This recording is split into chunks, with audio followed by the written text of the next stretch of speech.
videos for parents and caregivers.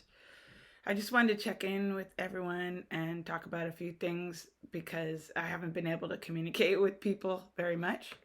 So, to start with, I hope this video finds you and your family in good health.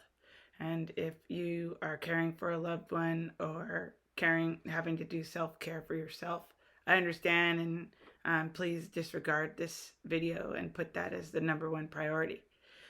All right, so as far as how things are going on my end, my family's doing okay. Um, but if I stop showing up, I would like people to realize that if I don't show up at a meeting or something, that please trust that something happened. Um, I yesterday didn't show up for my office hours because the internet crashed, and I spent a long time on the phone with AT&T, and I wasn't able to talk to AT&T and go online. I couldn't go online. So my internet is kind of coming and going, and I tried to fix it with going wired, but the wired system made everything crash completely for a long time.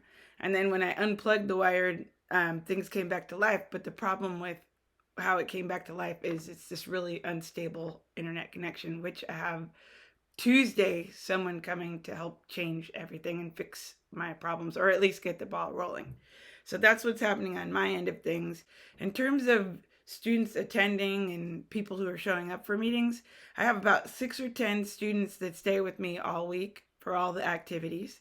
And they do the sessions with me, and they stay abreast, and that they get all their answers to their questions, and it's a really fruitful conversation. About 28 out of 29 students come at least once a week or maybe twice a week and check in with me. And then as far as activities go, it's been kind of dynamic because people are helping me with this process. For example, Amy offered to do a making class during open mic, and Palami did a coding class, and I've had a special guest come to the science activity from Scientific Adventures for Girls. So the kids that are the 6 to 10 kids know about everything that's going on because things are developing as we go, and we're pulling together. But if they're just coming once or twice a week, they have to really pay attention to the emails that I send parents. That's one thing that's hard, is actually giving the students the assignment log is a challenge. So you parents and caregivers have to help me tell the students the updates with the assignments, because I post things on the website, but it all starts with an assignment log. In terms of activities, on Mondays, I've got a planting class, which is connected to the resources that I've been sending in the goodie bags. And what's so sweet is Big Dylan sent everyone beans to grow magic beans. And he did a series of videos. I put those on the website, but it was really nice that he did that. Then there's an 11 o'clock morning meeting on Mondays. That meeting's been the hardest one in terms of the internet working, so I apologize for that. But that's supposed to be the time where we go over the assignment log, although it was pretty bad last Monday, and I hope to get that up and running. And that is where we kind of establish the week. And then after that, I go to a staff meeting, and then there's web page design Monday at 3:30. And the web page design is kind of the writing that we're doing, because we're creating a math book. And I did a lesson last Monday on Google Sites and how to start a web page. And students can use it for more than just math. But that's sort of, if we're doing any new writing lessons, they're about web page design right now. And then Tuesday, I have a 10 o'clock math support session. And more than people who need support have been showing up, and that's fine. The students have been fantastic, really patient with each other. The students help me reteach and support people with any questions they have. And so that's been very fruitful. And I appreciate all the students that are showing up for that because people are participating and engaged, and that's kind of exciting. And then I do 3:30 office hours for parents and caregivers on Tuesdays. And that all I've had is Palumi basically show up and say, "Do you need some help?" That's been pretty slow. So just to let you know, I'll keep those office hours open. And what happens is you go to the Zoom waiting room and you just wait. And then I'll help you come in. But if I don't help you come in, something went wrong on my side of things because I'm usually pretty reliable. Then on Wednesdays, I have this office hours for students at 10, and that's been great. I want students to share their writing with me at that point and connect about questions. Dean is using it to talk about a website. Vihan's doing it to talk about a website. And so I opened that up, and it's been just an interesting conversation about any topics, 10 o'clock on Wednesdays. So invite, that's where people should get help if they can't get into Google Classroom or if they don't understand what I'm talking about with Google Classroom. The students should really try to help themselves at that 10 o'clock class. And I haven't missed a single session of that. And then there's a one, I meet with Kate, the other fourth grade teacher, and then at 1 o'clock there's a math session that I'd like everyone to attend, which it's been pretty good attendance, where I do the whole group and I try to introduce the latest topic. The latest topic was basically making manipulatives. Sorry, that's the wrong angle. This should be 16 cups in a gallon.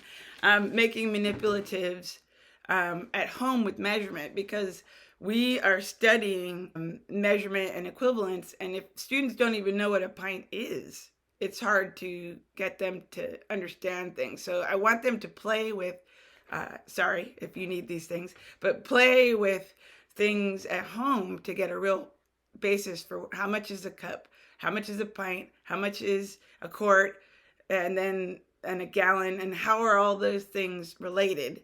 I'm going to be doing a series of hands-on activities, and I gave things in the goodie bag for geometry stuff.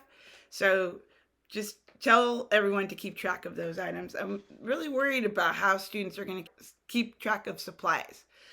I think you should establish a system because it's going to fall upon families to manage supplies. And if you lose something important during all this, it's pretty hard to get you a new one because of the logistics of this situation. And we're told to expect to be ready for some online things happening next year. So I would like everyone to get used to Google Classroom, get used to managing supplies, get used to having a check-in system with your child. And I know that is really demanding because I'm doing it with my child.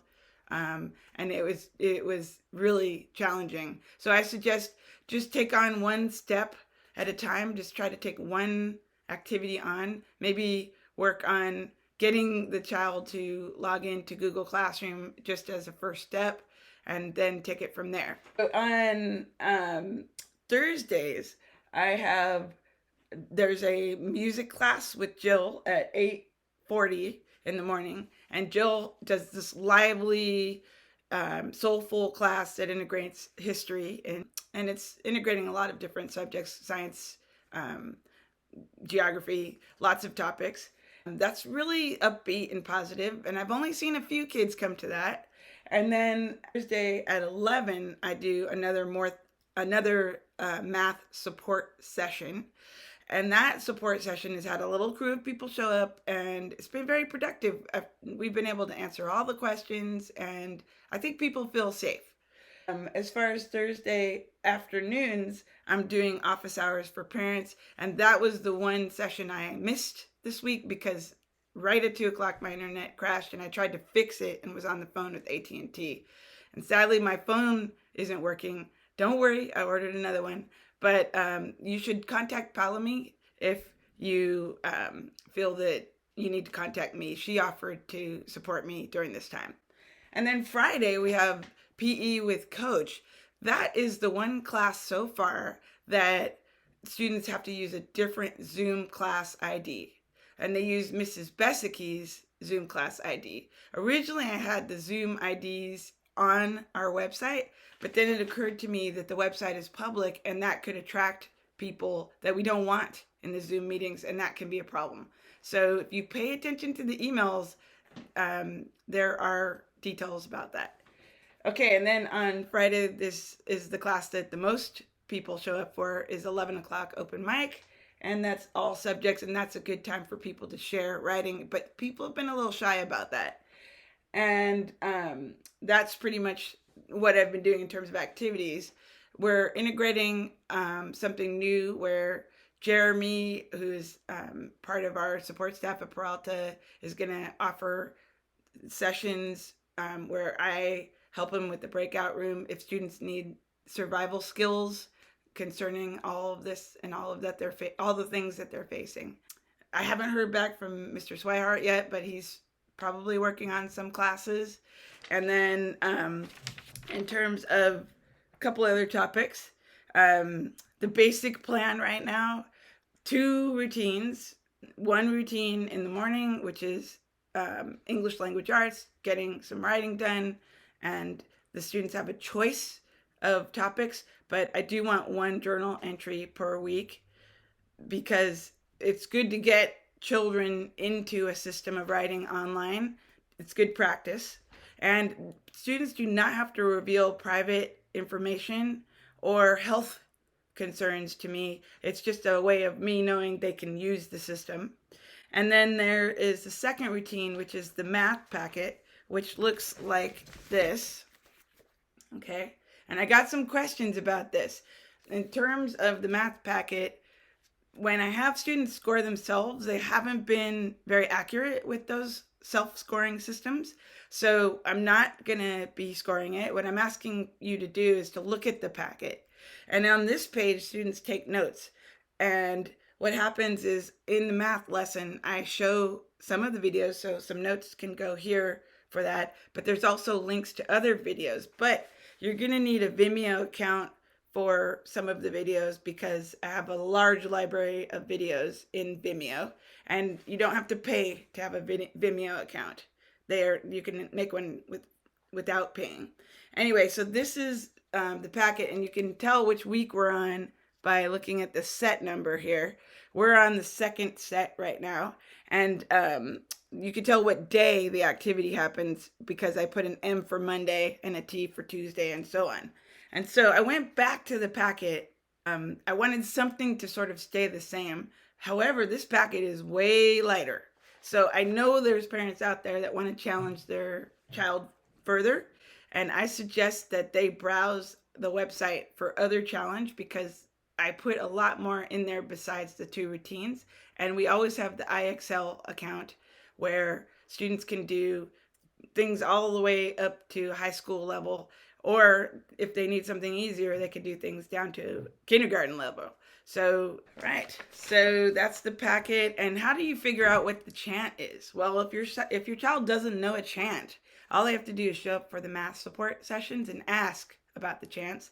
Sometimes we make the chants, and sometimes there's an established chant already. And I want them to write chants over and over because it's a musical way of memorizing algorithms. And they can also make drawings and sketches and note things on the note pages because every day there's a section where they can do that. So one thing I'm noticing is the Peralta YouTube website videos are not getting a lot of viewings. I can tell how many people watch the actual YouTube videos. It says how many people watch. So I know a bunch of kids aren't doing it. And it's tricky because there's a whole bunch of new videos from all the teachers at Peralta.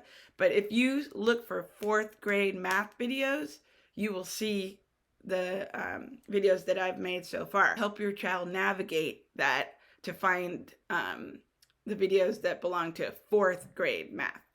Okay, so again, not a lot of people have been watching those. And that's a good way to get your child to have something in terms of taking notes. In the goodie bag, we sent seeds and we sent some manipulatives that have to do with geometry. So make sure your child is keeping track of those because I'll be doing activities with those. We sent electrical circuit kit items. Those need to be stored safely. I also sent this, which is historical fiction, and this is for you, Thomas, and a couple other students. Like Will, he seemed like he needed something to read. I sent him an extra book. I think I've gone over everything. One thing I recommend is a cheat sheet where you make a digital version of the website and the Zoom meetings. Make one for all of my meetings and then one for Miss Bessicky for PE. That's easy for your child to use. And thanks for your patience, everyone. I hope you're all doing well.